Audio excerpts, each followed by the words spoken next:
Hello friends, आप सभी का बहुत बहुत स्वागत है मेरे यूट्यूब चैनल ज़िंदगी विद अंशिका में। मैं उम्मीद करती हूँ कि आप सभी बहुत अच्छे होंगे और मैं हूँ आप सभी के साथ आपकी YouTube channel host RJ Anshika Chaturvedi. और मैंने कहीं पर पढ़ा था एक मोटिवेशन सा थॉट जो कि मुझे बहुत अच्छा लगा, तो मुझे लगा कि मुझे आप लोगों के साथ शेयर करना चाहिए। तो ये थॉट है जिसका टाइटल है शाश्वत सत्य। फ्रेंड्स, मोटिवेशनल थॉट कहीं ना कहीं हम सभी को एक अलग ही एनर्जी देते हैं। तो मैंने पढ़ा था, मुझे भी एक बहुत ही अच्छी पॉजिटिव एनर्जी मिली, तो मुझे लगा कि आप लोगों के साथ भी शेयर करनी चाहिए। तो शुरुआत करती हूँ आज के इस थॉट की। परमार्थ में व्यक्ति सांसारिक क्लेश से मुक्त होकर आत्मिक शांति प्राप्त करता है। आत्मिक शांति की अवस्था में मन में कोई चिंता या भय नहीं रहता। और ये बात वाकई सच है कि जब हमारे अंदर से शांति होती है, हमारा मन शांत होता है, हमारी आत्मा शांत होती है, तो फिर हमारे मन में कोई भी चिंता, किसी भी तरह की परेशानी, किसी भी तरह का डर नहीं रहता। और ये शांति तब प्राप्त होती है जब मनुष्य के अंदर किसी भी प्रकार का असंतोष नहीं रह जाता। और ये बात भी सच है कि हमें ये शांति तभी मिलती है जब हमारे अंदर हर तरह का सेटिस्फैक्शन होता है, यानी कि किसी भी तरह का असंतोष नहीं होता। जैसे कि हम सभी मोह माया में पढ़कर कहीं ना कहीं ये सोचते रहते हैं कि अरे हमारे पास ये नहीं है, हमारे पास वो नहीं है, तो कहीं ना कहीं हम अंदर से दुखी ही रहते हैं, क्योंकि हम कभी भी सेटिस्फाई नहीं होते हैं कि हमें ये चाहिए, हमें वो चाहिए। और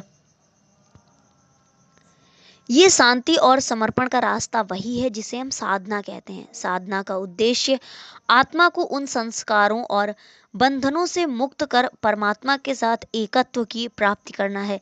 जब तक साधक द्वैत भाव में बंधा रहता है, तब तक वो ये मानता है कि आत्मा और परमात्मा दोनों अलग अलग अस्तित्व हैं। लेकिन वास्तविकता में आत्मा और परमात्मा में कोई भेद ही नहीं है। आत्मा और परमात्मा एक ही है, यानी कि परमात्मा हमारे अंदर ही विद्यमान है। ज़रूरत है तो बस हमें अपने अंदर के परमात्मा को पहचानने की। स्वामी विवेकानंद एक महान दार्शनिक, प्रसिद्ध आध्यात्मिक गुरु हैं, बहुत ही विद्वान हैं, जिनकी विद्वता की चर्चा हम आज भी करते हैं। और उनके जन्मदिन को हम सभी युवा दिवस के रूप में मनाते हैं। वो कहते थे, मैं उस प्रभु का सेवक हूँ जिन्हें आम लोग मनुष्य कहते हैं। यानी कि वो मनुष्य को ही भगवान मानते थे। वो स्वयं कहते थे, मैं उस प्रभु का सेवक हूँ जिसे लोग मानव कहते हैं, जिसे लोग मनुष्य कहते हैं।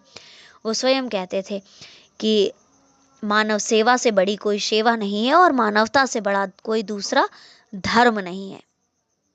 और इस तरह से अगर हम देखें तो आत्मा और परमात्मा एक ही है। संस्कारों और माया के कारण आत्मा स्वयं को परमात्मा से अलग महसूस करती है, लेकिन ऐसा होता नहीं है।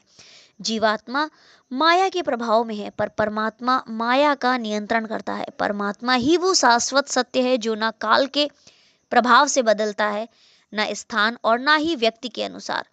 सत्य वही है जो हमेशा अपरिवर्तित रहता है। ये सत्य सांसारिक चीजों से भिन्न है, जो समय, स्थान और व्यक्ति के प्रभाव से बदलता रहता है। जैसे एक फल कुछ स्थानों पर मीठा और कुछ स्थानों पर खट्टा लगता है, उसी प्रकार संसार की वास्तविकता भी बदलती रहती है। ये संसार कहीं पर हमें वास्तविक तो कहीं पर अस्थाई और कहीं पर स्थायी नजर आता है।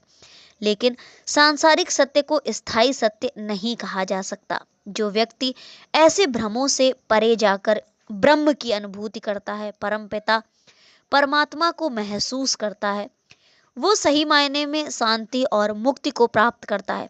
लेकिन इस उलझन से मुक्ति पाने के लिए सबसे ज्यादा जरूरी है साधना और अपने अंदर के, यानी कि अपनी आत्मा के परमात्मा को पहचानने की। और इस उलझन से मुक्ति पाने के लिए साधना बहुत जरूरी है। साधना वो प्रक्रिया है जिसके माध्यम से मनुष्य इंद्रियों के बंधन और सांसारिक मोह माया से मुक्त हो सकता है और परब्रह्म की अनुभूति कर सकता है। साधना के माध्यम से आत्मा एवं परमात्मा का मिलन संभव है। साधना के माध्यम से आत्मा अपने असली स्वरूप को पहचानती है और परमात्मा से मिलन के इस अनुभव में आत्मा और परमात्मा के बीच का जो भेद है वो मिट जाता है। यही वास्तविक परमार्थ है जिसे प्राप्त करने का प्रयास ही साधना का उद्देश्य है। तो फ्रेंड्स, इस थॉट की शुरुआत मैंने की थी कि परमार्थ में व्यक्ति सांसारिक क्लेश से मुक्त होकर आत्मिक शांति प्राप्त करता है, यानी कि जब वो परमार्थ हो जाता है, जब वो परमपिता परमात्मा की आराधना करता है, तब वो कहीं ना कहीं सांसारिक क्लेशों से मुक्त होकर अपनी आत्मा की शांति को प्राप्त करता है। यही आत्मा और परमात्मा का मिलन है। आत्मा और परमात्मा में कोई भेद नहीं है। परमात्मा हमारे अंदर ही व्याप्त है और कण कण में ईश्वर व्याप्त है और ईश्वर ही परमात्मा है, ये आप सभी जानते हैं। तो बस ये था कि यही शाश्वत सत्य है कि परमार्थ है जिसे प्राप्त करने का प्रयास ही साधना का उद्देश्य है। साधना के माध्यम से आत्मा अपने असली स्वरूप को पहचानती है और परमात्मा से मिलन के इस अनुभव में आत्मा और परमात्मा के बीच का भेद मिट जाता है। यही वास्तविक परमार्थ है और यही शाश्वत सत्य है। Thank you so much. Thanks for watching and thanks for supporting. Bye bye and take care.